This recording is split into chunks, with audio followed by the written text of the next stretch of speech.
जय श्री कृष्णा, राधे राधे।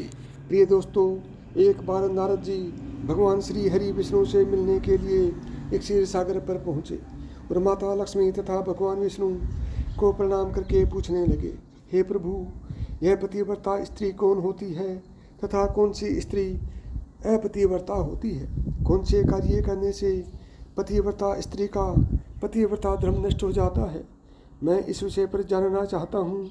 कृपया आप मेरी दुविधा को दूर कष्ट करें। तब भगवान विष्णु ने पतिव्रता स्त्रियों के 3 लक्षण बताए। जिस भी नारी के अंदर ये 3 लक्षण होते हैं, उस स्त्री का वंश शुद्ध होता है, उसके घर पर लक्ष्मी निवास करती है। उस नारी के पति के साथ ही पिता के भी इन दोनों कुलों के लोगों को स्वर्ग की प्राप्ति होती है। जो स्त्रियां पतिव्रता होती हैं, वह मृत्यु के पश्चात भगवान विष्णु लोक को प्राप्त करती है। पतिव्रता स्त्री की महानता का वर्णन करते हुए भगवान विष्णु ने एक अत्यंत पवित्र कथा सुनाई है। इस कथा का श्रवण करने मात्र से ही व्यक्ति के सभी पाप नष्ट होते हैं। जो व्यक्ति ध्यान मग्न होकर इस कथा को सुनता है, भगवान विष्णु उसके 32 अपराध माफ करते हैं। इसलिए प्रत्येक मनुष्य को इस कथा को ध्यान से सुनना चाहिए। तो चलिए उस आध्यात्मिक कथा को सुन लेते हैं। दोस्तों, प्राचीन काल की बात है। मध्य देश में एक अत्यंत शोभायमान नगरी थी। उसमें एक पतिव्रता ब्राह्मणी रहती थी। उसका नाम था सव्या। सव्या के पति को पिछले जन्म के पाप कर्मों के कारण इस जन्म में कोढ़ हो गया था, अर्थात उसे कोढ़ का रोग हो गया था। उसके शरीर में बहुत सारे जख्म हुए थे, जिनसे सदा ही पस निकलता रहता था। अपने पति की ऐसी दुर्गति देखकर भी सव्या ने अपने पति का साथ नहीं छोड़ा और निर्बल भाव से वह अपने पति की सदा सेवा करती रहती थी। पति के मन में जो इच्छा होती, उसे वह नारी अपनी शक्ति के अनुसार अवश्य ही पूर्ण करने का प्रयास करती थी। सव्या प्रतिदिन देव पूजा की तरह ही अपने पति की पूजा करती थी और अपने मन की सभी इच्छाओं का त्याग करके अपने पति के प्रति विशेष स्नेह रखती थी। फिर एक दिन सव्या के पति को रास्ते से जाती हुई एक अत्यंत सुंदर वेश्या दिखाई दी। उस सुंदर वेश्या को देखकर उसका पति काम वासना से भर गया और उस वेश्या पर मोहित हो गया। उस वेश्या के सुंदर रूप ने उस ब्राह्मण को पूरी तरह से अपने वश में कर लिया। उसके रूप को देखते ही वह आहें भरने लगा, लंबी लंबी सांस खींचने लगा और जब वह वेश्या उसकी नज़रों से दूर चली गई तो वह बहुत दुखी हो गया। अपने पति की आवाज़ सुनकर वह पतिव्रता तुरंत दौड़ती हुई घर से बाहर आ गई और अपने पति से पूछने लगी, हे नाथ, क्या हुआ? आप इतने उदास क्यों हो गए? आपने लंबी लंबी सांसें कैसे खींची? आपको जो भी कष्ट है मुझे बताइए। जो भी कार्य हो आप मुझे बताइए, वह मैं पूर्ण करने का प्रयास अवश्य करूँगी। हे प्राणनाथ, एकमात्र आप ही मेरे गुरु हैं, प्रियतम हैं। पत्नी के इस प्रकार से पूछने पर उसके पति ने कहा, हे प्रिय, मुझे जो चाहिए वह तुम नहीं दे सकती।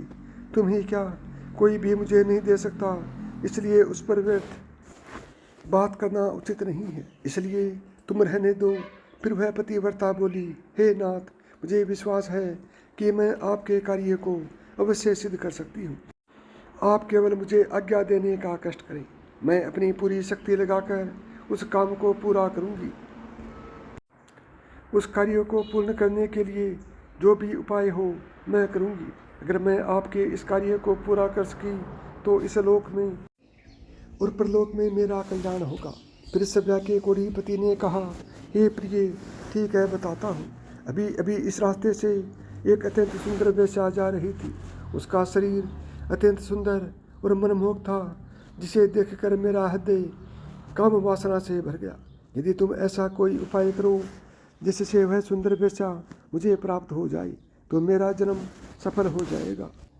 हे देवी, तुम उससे मेरा मिलन करवाकर मेरी कामाग्नि को शांत करो।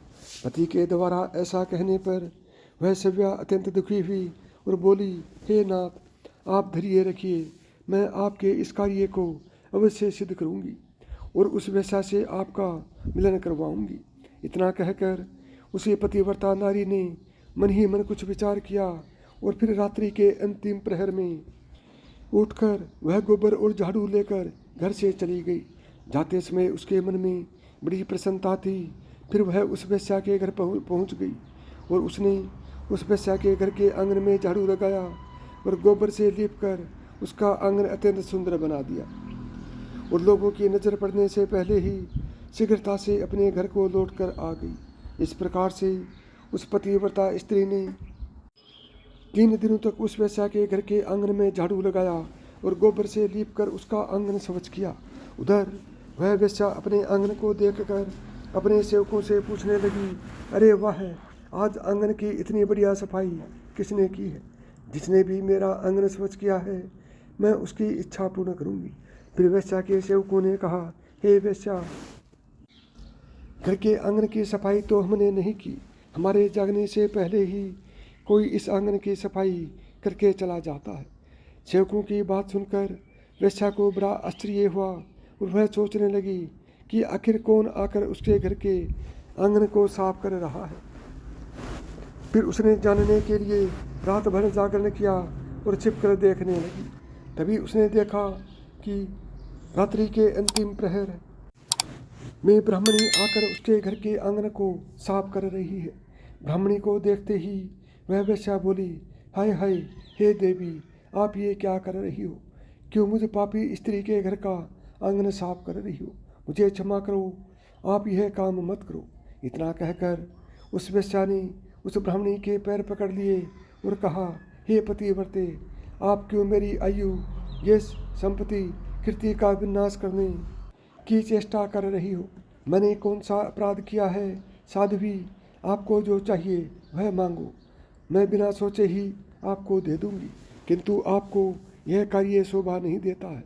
तब उसी पतिव्रता ने उस वेश्या से कहा, हे सुंदरी, मुझे धन की लालसा नहीं है, किंतु तुम्ही से कुछ काम है। यदि तुम करोगी तो मैं बताती हूँ। यदि तुम उस कार्य को पूर्ण करोगी तो मेरे मन को शांति मिलेगी और मैं तभी से समझूंगी कि तुमने मेरा सारा मनोरथ पूर्ण कर दिया।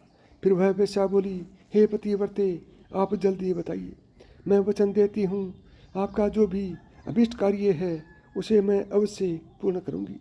माता जी, आप महान पतिव्रता हैं, आपका कार्य करूँगी तो मेरे सभी पाप नष्ट हो जाएंगे। आपके चरण छू लेने से ही मैं पाप से मुक्त हो चुकी हूँ। कृपया आप जल्दी बताइए, मैं आपकी किस प्रकार से मदद कर सकती हूँ।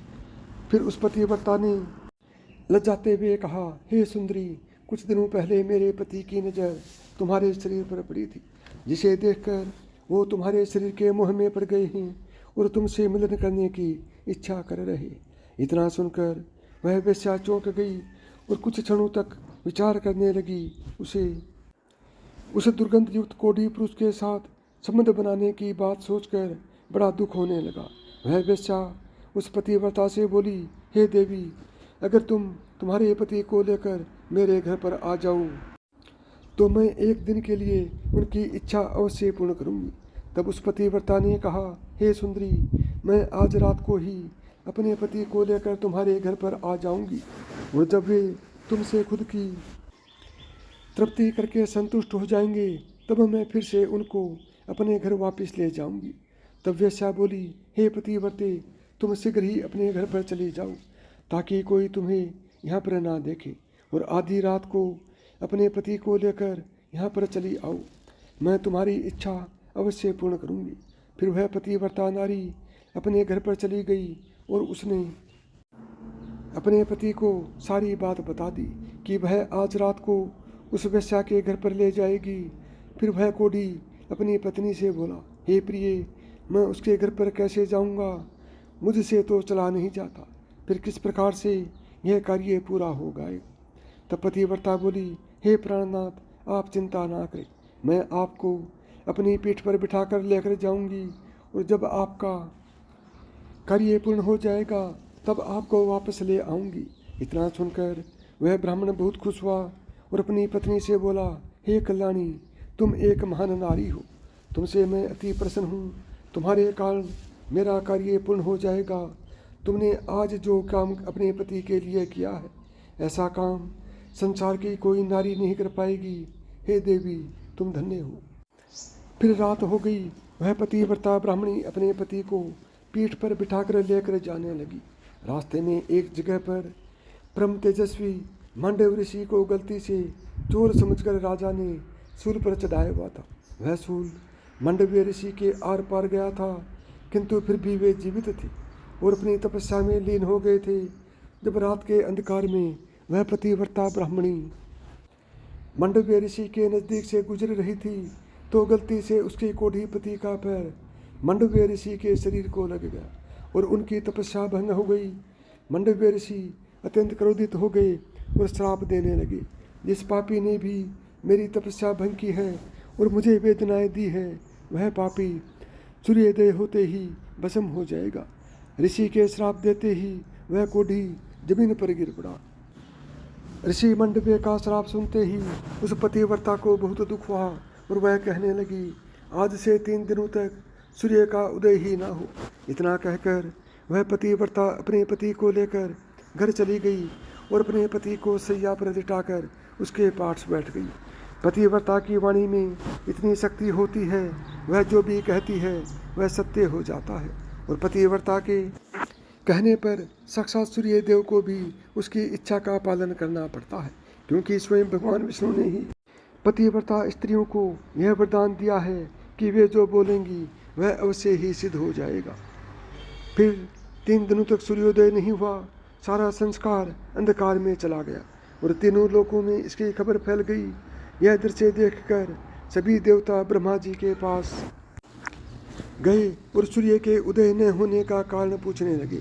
तब ब्रह्मा जी ने देवताओं को उस ब्राह्मणी और मांडवी ऋषि का सारा वृत्तांत सुना दिया। फिर सभी देवता ब्रह्मा जी के साथ दिव्य विमानों में बैठकर उस पतिव्रता नारी के घर वापस चले गए। ब्रह्मा जी ने उस पतिव्रता नारी से कहा, हे माते, तुम्हारे कहने से सूर्य का उदय होना रुक गया है, जिससे संपूर्ण सृष्टि खतरे में आ गई है। प्राणियों का जीवन दुष्कर हो गया है। तुम कृपा करके अपने वचन पीछे ले लो और सूर्य का उदय होने दो। फिर उस पतिव्रता ने कहा, हे भगवान, एकमात्र मेरे पति ही मेरे गुरु हैं। यह मेरे लिए संपूर्ण लोकों से बढ़कर हैं और सूर्योदय होते ही मेरे पति की मृत्यु हो जाएगी, क्योंकि मांडव्य मुनि ने ऐसा श्राप दिया है। मैंने किसी लोभ में, क्रोध में तथा मोह में आकर ऐसा नहीं किया है। मैं केवल अपने पति के प्राणों की रक्षा करना चाहती हूँ। ब्रह्मा जी ने कहा, हे माते, तुम्हारे पति की आयु इतनी ही थी, उसकी मृत्यु से पृथ्वी का कल्याण होगा। तुम अपने पति के प्राण जाने दो, इससे तुम्हें बहुत पुण्य मिलेगा। फिर वह पतिव्रता बोली, हे देव, पति का त्याग करके मुझे किसी भी लोक में सुख की प्राप्ति नहीं होगी। मेरे पति मेरे लिए ईश्वर है, इसलिए मैं उनका त्याग नहीं कर सकती हूँ। शक्ति फिर ब्रह्मदेव ने कहा, हे कल्याणी, तुम्हारे इस पतिव्रता धर्म से मैं बहुत प्रसन्न हूँ। तुम अभी इस हट को छोड़ दो और सूर्य का उदय होने दो, जिससे सारा संसार स्वस्थ हो जाएगा और हमारे आशीर्वाद से तुम्हारा कोटिपति भी कामदेव के समान सुंदर हो जाएगा। ब्रह्मा जी द्वारा ऐसा कहने पर उस पतिव्रता ने थोड़ी देर विचार किया और उसके बाद हाँ कहकर स्वीकृति दे दी और फिर सूर्य का उदय हुआ। फिर मांडव्य मनुष्य के श्राप के कारण तुरंत ही उसका पति जलकर भस्म हो गया और फिर उसकी राख से अत्यंत सुंदर कामदेव के समान रूप वाला उसका पति बाहर आकर खड़ा हो गया। यह चमत्कार देखकर वह पतिव्रता अत्यंत प्रसन्न हुई और फिर स्वर्ग लोक से एक अत्यंत तेजस्वी विमान आया और वह पतिव्रता नारी अपने पति के साथ बैठकर स्वर्ग लोक को चली गई। तो दोस्तों, इस प्रकार से पतिव्रता नारी में संसार को नष्ट करने की शक्ति होती है। पतिव्रता नारी के सामने बड़े बड़े देवताओं को भी झुकना पड़ता है। इस प्रकार से भगवान विष्णु ने यह कथा सुनाई है। यदि आपको मेरी बताई हुई बातें पसंद आई हों तो वीडियो को लाइक करें, ज़्यादा से ज़्यादा दोस्तों में शेयर करें। यदि चैनल पर पहली बार आए हैं या चैनल को अभी तक सब्सक्राइब नहीं किया है तो चैनल को सब्सक्राइब करें, ऑल बटन को दबाएं, ताकि मेरे आने वाले प्रत्येक वीडियो का नोटिफिकेशन आपको सबसे पहले मिले।